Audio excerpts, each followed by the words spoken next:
ప్రతి ఇంటికి టాయిలెట్, ప్రతి చిన్న ఇంటికి టాయిలెట్ లేనటువంటి పరిస్థితి, ఆ టాయిలెట్ లేనటువంటి ఇళ్లలో ఉన్నటువంటి మహిళల పరిస్థితి ఎంత దుర్బలంగా ఉంటుందో లేనటువంటి వాళ్ళకి అర్థమవుతుంది.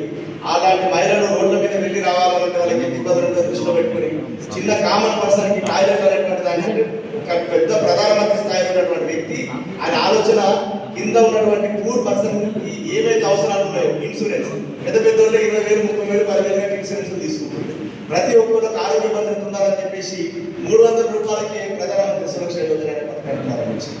అట్లనే మనకి ఇట్లా తీసుకుంటూ పోతే నరేంద్ర మోడీ ఆధ్వర్యంలో ఉన్నటువంటి ప్రభుత్వ ఆధ్వర్యంలో వస్తున్నటువంటి పథకాలు చూసుకుంటే కరోనా సంక్షేమ సంఘంలో 80 కోట్ల మందికి రూపాయలు లేకుండా మనం ప్రతి ఒక్కరికి మనం రేషన్ బియ్యం ఫ్రీగా ఇస్తున్నాం. అంటే కామన్ మ్యాన్ బేస్ చేసుకొని పోయేటువంటి కార్యక్రమాలు ఉంటాయి.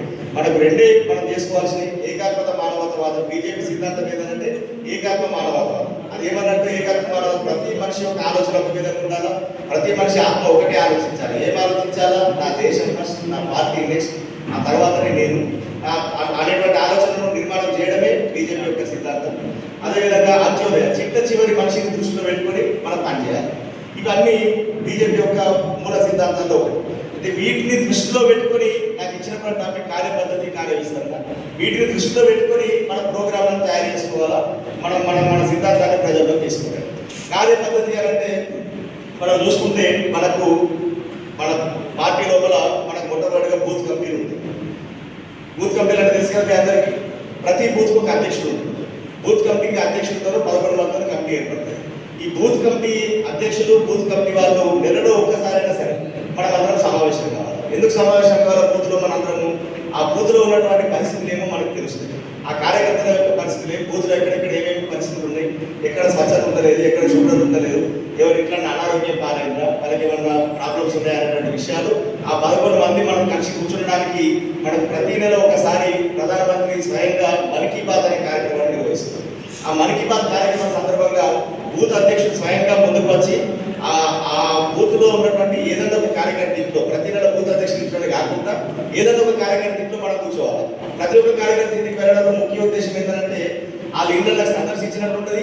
ఆ కార్యకర్త పరిస్థితులు మనకు అవగతమై, ఆయన ఆర్థిక పరిస్థితులు, వాళ్ళ ఇంట్లో ఉన్నటువంటి ఆరోగ్య పరిస్థితులు, వాళ్ళ పిల్లల పరిస్థితులు అవగతమై మనం పెద్ద నాయకుల దగ్గర, బూత్ అధ్యక్షుడు పెద్ద నాయకుల దగ్గరికి వచ్చి పాపం ఫలానా వాళ్ళ పిల్లలకు స్కూల్లో సీట్ లేదు, పిల్లల ఫీజు కట్టే పరిస్థితి లేదు, ఇట్లాంటి విషయాలు మనం పెద్ద నాయకుల దగ్గరికి, మన ఎమ్మెల్యే గారి దగ్గరికి, ఎంపీ గారి దగ్గరికి తీసుకెళ్ళిన కార్యకర్త పరిస్థితులు మనకు అర్థమవుతాయి. కాబట్టి ప్రతి ఒక్క కార్యకర్త ఇంట్లో ప్రతి నెల మనం ఆ బూత్ స్థాయిలో మనము ఆ మన్ కీ బాత్ కార్యక్రమాన్ని చూసేటువంటి ప్రయత్నం చేయాలా.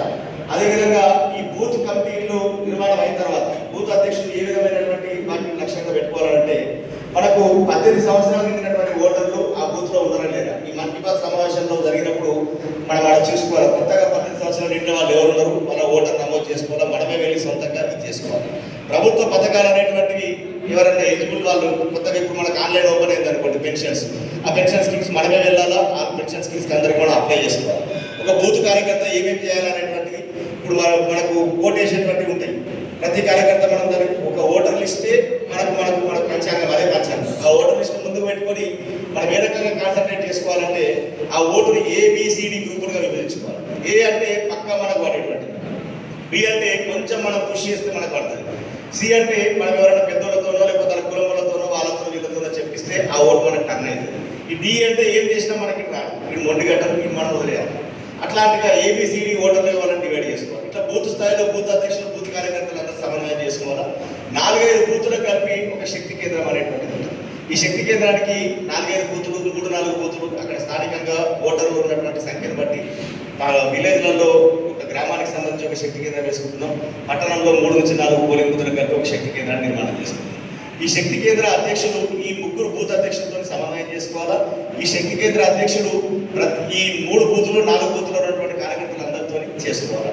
ప్రతి నెలలో ఈ శక్తి కేంద్ర స్థాయి లోపల అంటే ఆ శక్తి కేంద్రంలో ఉన్నటువంటి 2 బూతులు కానీ 3 బూతులు కానీ 4 బూతులు కానీ వాళ్ళందరూ కూర్చొని జనరల్గా మాట్లాడుకోవాలి. మాట్లాడుతున్నప్పుడు అక్కడ ఉన్నటువంటి గ్రామ పరిస్థితులు కానీ, ఆ కాలనీల పరిస్థితులు కానీ, అక్కడ ఏమేమి జరుగుతున్న విషయాలు కూడా దృష్టికి మనకు వస్తుంది.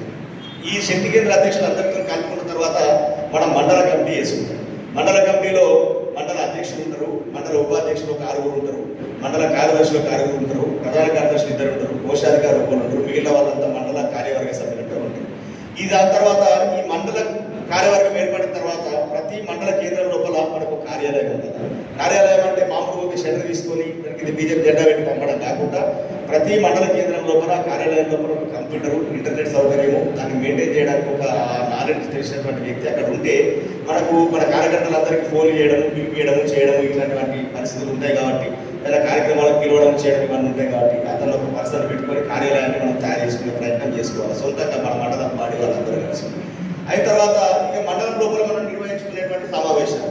ఈ సమావేశాలు ఏవైతే ఉంటాయంటే మనకు మండల పదాధికారుల సమావేశాలు అంటే మండల పదాధికారులు అంటే ఎవరెవరు వస్తారు? మండల పదాధికారులు మండలానికి ఒక ఇన్ఛార్జ్ ఉంటాడు, మండలానికి ఒక ఇన్ఛార్జ్ ఉంటాడు.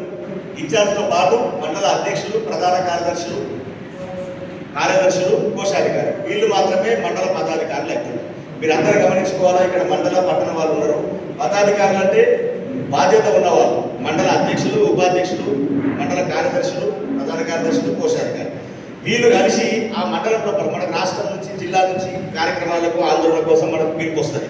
కానీ వీటితో పాటు మండల స్థాయి లోపల మన కార్యక్రమాలు బూత్ అధ్యక్షులతో, శక్తి కేంద్ర అధ్యక్షులతో కూర్చుండి అక్కడ ఉన్నటువంటి ఆ బూతుల లోపల, ఆ శక్తి కేంద్రాల లోపల ఉన్న సమస్యలు మనం తెలుసుకొని మండల స్థాయి లోపల మనం ఆందోళన కార్యక్రమాలు మనం తయారు చేసుకొని ఆందోళన కార్యక్రమాలు కానీ లేకపోతే రిప్రజెంటేషన్స్ కానీ కలెక్టర్ ఆఫీసుల ముందర కానీ ఎంఆర్ ఆఫీసుల ముందర కానీ ధర్నాలు కానీ, కలెక్టర్ ఆఫీసుల ముందర జిల్లా స్థాయి జరుగుతుంది, మండల ఎంపీడీ ఆఫీసులు, ఎంఆర్ ఆఫీసుల ముందర ధర్నాలు కానీ చేయడానికి మనం కార్యక్రమాలు రూపకల్పన చేసుకోవాలి. దాని తర్వాత మండల కార్యవర్గం ఉంటుంది. మండల కార్యవర్గం అంటే మండల కార్యవర్గ సభ్యులు వస్తారు, ఇప్పుడు పదాధికారులతో పాటు మండల కార్యవర్గ సభ్యులు వస్తారు, బూత్ అధ్యక్షులు వస్తారు, శక్తి కేంద్ర అధ్యక్షులు వస్తారు, బూత్ కమిటీ సభ్యులందరూ వస్తారు. వీళ్ళందరూ కలిసి మండల కార్యవర్గము ప్రతి 3 నెలలకు ఒకసారి నిర్వహించుకోవాలా. దీని తర్వాత ప్రతి 3 నెలలకు ఒకసారి చేసుకోవాలా. ఈ మండలం లోపల మనకు ఒక 6 ఉపాధ్యక్షులు ఉంటారు. ఒక ఉపాధ్యక్షుడికి ఒక గ్రామానికి ఇన్ఛార్జ్ చేయాలి, ఇంకో ఉపాధ్యక్షుడికి ఇంకో గ్రామానికి ఇన్ఛార్జ్ చేయాలి, ఒక కార్యదర్శికి ఒక గ్రామానికి ఇన్ఛార్జ్ చేయాలి. అంటే మండలంలో ఉన్నటువంటి అన్ని గ్రామాలకు, మండలంలో ఉన్నటువంటి అన్ని గ్రామాలకు సొంత గ్రామానికి సంబంధం లేనటువంటి వ్యక్తిని కాకుండా వేరే గ్రామానికి సంబంధించిన వ్యక్తిని ఆ గ్రామానికి ఇన్ఛార్జ్గా పంపాలి. వీళ్ళ పర్యటనలు ఉండాలి. ప్రతి నెల లోపల ఒక రోజు ఆయన అతనికి ఏదైతే గ్రామానికి ఇన్ఛార్జ్ ఇచ్చిందో ఆ గ్రామానికి వెళ్ళి అక్కడ ఉన్నటువంటి ఏదో ఒక కార్యకర్త ఇంట్లో మనం అక్కడ పడుకోవాలా. అక్కడ పడుకోవడం అంటే అక్కడ అతనికి పోయి నాకు పరుపు తీసుకురా, నాకు కలెక్టివ్ పెట్టి, నాకు ఏసీ పెట్టి ఇట్లా ఉండదు. ఆ కార్యకర్త ఇంటిలో ఏ పరిస్థితి ఉంటే ఆ కార్యకర్త ఆ ఇంట్లో ఏ రకంగా జీవిస్తున్నాడో, ఆ కార్యకర్త వాళ్ళ ఇంట్లో ఏ రకంగా భోజనం చేస్తున్నాడో అదే భోజనాన్ని మనం తిని అక్కడ ఉండి అతనితోనే ఆ కార్యకర్త పరిస్థితిని మనం తెలుసుకుని అతనికి మనం దీనివల్ల ఏం లాభం అవుతుందంటే ఆయన ఆర్థిక పరిస్థితి, ఆయన ఆరోగ్య పరిస్థితి మనకు తెలుస్తుంది. మనం ఏం చెప్పాలా, అతనికి ఇంత స్థాయిలో పనప చెప్పాలనేటువంటిది ఆ మండల ముఖ్య నాయకులకు ఈ విషయం మీద అవగాహన వస్తుంది. కాబట్టి ఈ పర్యటనలు అనేటువంటివి ఖచ్చితంగా చేసుకోవాలా. కార్యక్రమాలు మనకు 2 రకాల కార్యక్రమాలు ఉంటాయి. ఒకటి ఆందోళన కార్యక్రమాలు, అంటే మనకు ఇప్పుడు కాంగ్రెస్ ప్రభుత్వం ఉన్నది. ఇక్కడ ఇవాళ ఉన్నటువంటి కాంగ్రెస్ ప్రభుత్వం మీద ప్రజలు సంతోషంగా ఉన్నారా? ఎవరైనా సంతోషంగా ఉన్నారా? రైతులు సంతోషంగా ఉన్నారా? రైతులకు రుణమాఫీ లేదు, రైతు బంధు లేదు, రైతులు సంతోషం. మహిళలు సంతోషంగా ఉన్నారా? మహిళలు సంతోషంగా ఉన్నారా? మహిళలు కూడా సంతోషంగా లేరు. వాళ్ళకి స్కూటీ లేదు, 2500 లేవు, ఒక బస్సు తప్పించి ఏం లేదు. యువకులు సంతోషంగా ఉన్నారా? యువకులు కూడా సంతోషంగా లేరు. ఇట్లా చూసుకుంటే ఏ వర్గాలకు సంబంధించిన ప్రజలు కూడా ఈ రాష్ట్రంలో సంతోషంగా లేరు. దాన్ని మనం దృష్టిలో పెట్టుకోవాలి. యువకుల కోసం కార్యక్రమాలు రూపొందించుకోవాలా, మహిళల కోసం కార్యక్రమాలు రూపొందించుకోవాలా, రైతుల కోసం కార్యక్రమాలు రూపొందించుకోవాలా. అదేవిధంగా ఈ కార్యక్రమాల రూపకల్పనలో చేసుకునేటప్పుడు మనకు ఓన్లీ ఆందోళన కాదు, మన కేంద్ర ప్రభుత్వ పథకాలు ఉంటాయి. నరేంద్ర మోడీ గారు మనకు ప్రతి ఇంటికి రేషన్ బియ్యాన్ని ఇస్తారు, ఇన్సూరెన్స్ స్కీమ్స్ ఉన్నాయి. ఇవన్నింటినీ కూడా మనం ప్రచారం చేయడం కూడా కార్యక్రమం. ఆ బూత్ లోపల ప్రతి ఒక్కరికి ఇన్సూరెన్స్ చేయించడం కూడా మన బాధ్యత. ఆ బూత్ లోపల ప్రతి ఒక్కరికి రేషన్ బియ్యం వస్తున్నాయా లేవా, రేషన్ కార్డు ఉన్నాయా లేవా అని చూసుకునేటువంటి బాధ్యత మనది. మనకి ఇప్పుడు ఇక్కడ బ్యాంక్ అకౌంట్ ఉన్నాయా లేవా చూసుకునేటువంటి బాధ్యత మనది. అంటే మనం చేస్తున్నటువంటి కేంద్ర ప్రభుత్వాల పథకాలు ప్రచారం కూడా ఒక కార్యక్రమమే. మనకు పైన ఉన్నటువంటి రాష్ట్ర ప్రభుత్వ వైఫల్యాలు, ఫర్ ఎగ్జాంపుల్ ఇప్పుడు టీఆర్ఎస్ పరిస్థితి కూడా మంచిగా లేదు. మనం చేయకపోతే టీఆర్ఎస్ తీసుకుపోతారు. టీఆర్ఎస్ పార్టీలో ముఖ్య నాయకులైనటువంటి కవిత వాళ్ళ పార్టీ ఉన్నదా? పార్టీకి వెళ్ళిపోయింది. హరీష్ రావు అప్పుడప్పుడు వస్తున్న ఆఫీస్కి, రెగ్యులర్గా ఆఫీస్కి వస్తారు. కేటీఆర్ కూడా మిగిలిన సంతోషంలో కొత్త పార్టీ పెట్టే ఆలోచన ఉంది. వాళ్ళ పార్టీ పరిస్థితి మంచిగా లేదు, ఏ పార్టీ పరిస్థితి కూడా మంచిగా లేదు. కానీ మీడియాలో ఉన్నటువంటి వార్తలు మనం చూసుకుంటే మనకి ఎప్పుడో అక్కడ భయపడుకుంటూ మన పార్టీ అనుకుంటుంటాం. కానీ మన కింది కార్యకర్త, సశిక్షితులైనటువంటి కార్యకర్తలు చేయాల్సినటువంటి పనులు సక్రమంగా చేసుకుంటే, ఎందుకంటే బీజేపీ అనేది లీడర్ బేస్డ్ పార్టీ కాదు, క్యాడర్ బేస్డ్ పార్టీ, కార్యకర్తలతో కూడినటువంటి పార్టీ. కాబట్టి మన కార్యకర్తలు అందరం కలిసి మనకు కార్యక్రమాలు చేసుకుంటూ వెళ్ళాలి. ఇంతకుముందు మనకు జిల్లా అధ్యక్షుడు వారు చెప్పి పంచపరివర్తన అనే టాపిక్ చెప్పింది. అందులో పౌర విధులు అంటే చెప్పింది.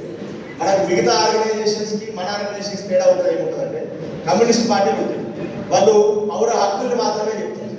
మనము పౌరుల యొక్క బాధ్యత మీద.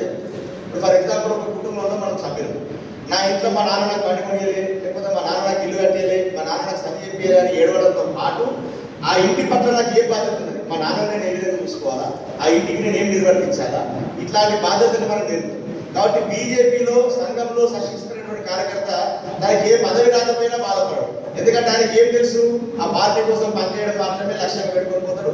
ఆయన తన సొంతం కోసం కాకుండా దేశం కోసం పనిచేసుకుంటూ వెళ్తాడు. కాబట్టి అతని హక్కులతో పాటు నాకు ఇది కావాలి అది కావాలని హక్కులతో పాటు ఆ సంస్థకు నేను చేయాల్సినటువంటి బాధ్యతను కూడా ఆయన గుర్తుపెట్టుకుంటాడు. కాబట్టి ఆ బాధ్యతను నిర్వర్తించిన తర్వాత ఆయనకు రావాల్సినటువంటి, ఆయనకి ఏ పదవులు రావాలా ఏం రావాలని న్యాచురల్గా వాడుకుంటూ అవే వస్తుంటాయి. కాబట్టి మనకి ఈ పంచపరివర్తన మనకి ఎందుకు చెప్పింది టాపిక్, అధ్యక్షుల వారు 5 సూత్రాలు చెప్పిండు, సామాజిక సమరసత అని చెప్పిండు, పంచపరివర్తన అని చెప్పిండు, పౌర విధులు చెప్పిండు, ఇట్లా 5 టాపిక్లు చెప్పిండు. మనకెందుకు చెప్పిండు, ఒక 5 క్యారెక్టర్లు మన ప్లాస్టిక్ వాడకు ఇట్లా టాపిక్ చెప్పిండు. ఎందుకు చెప్పిండు, వరల్డ్ లోపల లార్జెస్ట్ మెంబర్షిప్ ఉన్నటువంటి పార్టీ మనకి.